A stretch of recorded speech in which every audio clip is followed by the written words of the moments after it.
Assalamualaikum warahmatullahi wabarakatuh. Salam sehat selalu.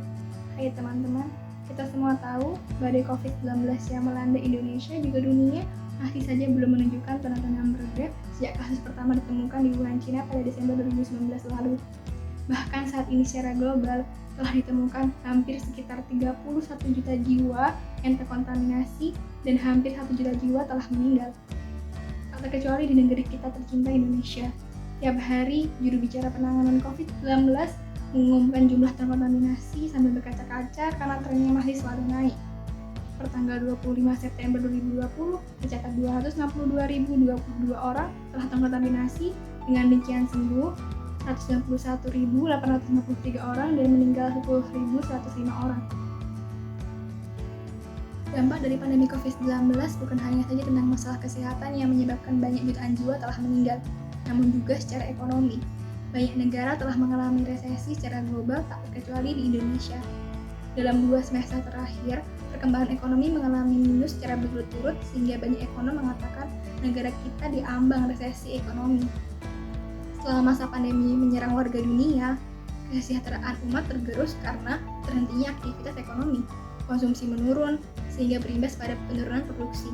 Bila hal ini berkepanjangan, maka krisis bahkan resesi akan melanda. Lalu, apa yang bisa kita lakukan?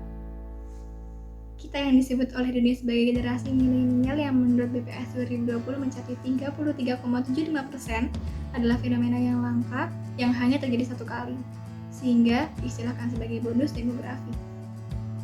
Kembali ke pertanyaan, apa yang bisa kita lakukan untuk negeri tercinta?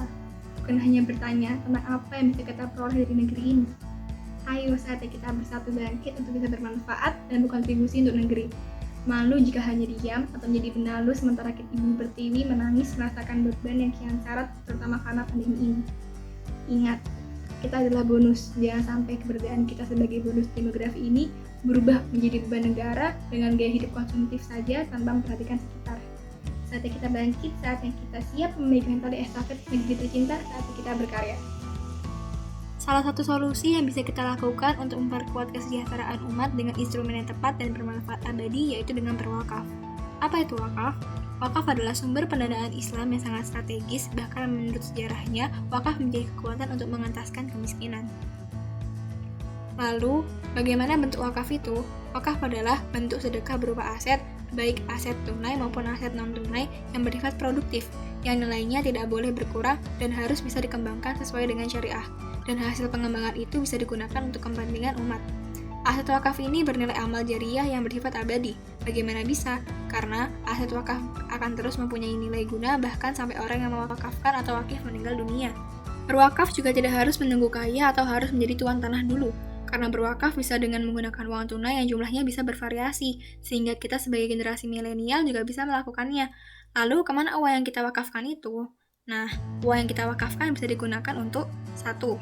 Membangun aset-aset kosong berupa tanah untuk sarana yang lebih produktif untuk kepentingan umat. 2. Membangun lembaga pendidikan yang kekurangan kas sehingga bisa tercapai kemandirian pendidikan tanpa harus tergantung pada anggaran pendidikan negara yang memang terbatas. 3. Memberikan beasiswa untuk siswa yatim piatu, rumah singgah untuk anak terlantar, tambak, lahan pertanian, dan lahan produktif lainnya. 4.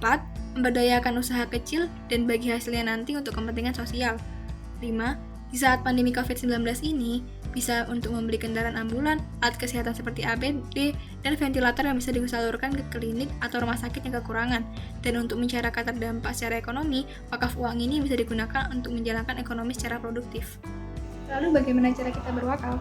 Di era digital ini, wakaf pun juga bisa kita lakukan hanya dengan menggunakan smartphone dan hanya dengan uang minimal Rp10.000, kita bisa ikut di dalamnya tanpa harus menunggu mengumpulkan uang ratusan juta dulu. Jadi, amalan wakaf tidak monopoli orang kaya saja. Kita sebagai generasi milenial yang saat ini telah berjumlah 1/3 total penduduk negeri ini bisa ikut bergabung dan menjadi orang yang berwakaf. Coba kita hitung bersama potensi kita. Jumlah penduduk Indonesia per Juni 2020 sekitar 268 juta jiwa atau 33,75%-nya adalah generasi milenial.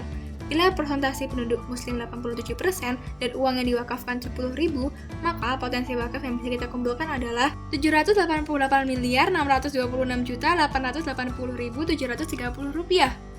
Wow, besar sekali bukan? Hampir 800 miliar. Ini saja jika kita minimal mewakafkan uang kita 10.000. Bagaimana kalau lebih? Kita bisa membantu pemerintah dalam memberantas kemiskinan dan memberdayakan umat menjadi lebih produktif. Tunggu apa lagi? Ayo ambil gadgetmu dan cari akun-akun wakaf digital yang kamu sukai. Kemudian kita akan menjadi lebih bermakna. Saya, Salih Safira, sebagai generasi milenial, mendorong diri saya sendiri dan juga teman-teman sekalian untuk menjadikan wakaf sebagai lifestyle di era digital ini.